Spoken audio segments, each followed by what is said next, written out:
Guys welcome to my new blog. मी आलेलो आहे आता गणपतीला गावी आणि आल्यापेटच बघा मला जायचं होतं शॉपिंगला. तर पप्पू मी पुंडलिक दातीने निघालो शॉपिंगला आणि म्हटली मी पण येणार. मग काय तिला पण घेतलो आणि निघालो शॉपिंगला.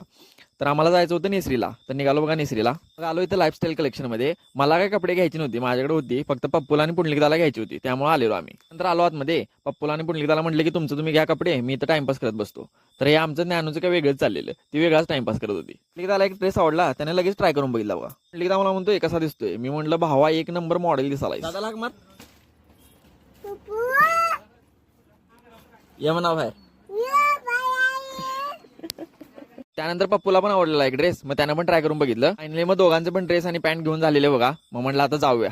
यांच्या दोघांच्या नादात ज्ञानून मी लई कंटाळलो. ज्ञानू म्हणते कशाला आलो यांच्याबरोबर, वाहन झोपलो असतो तर बरं झालं असतं. मग बिल वगैरे करून आलो बाहेर आणि साईडला चायनीजचं दुकान होतं. मग सगळी म्हणली की भूक लागली काहीतरी खाऊया. पण स्टार्टर दिलं त्यांनी. मी म्हटलं आता त्यांनाच पोट भरताय काय, काहीतरी मागवा की.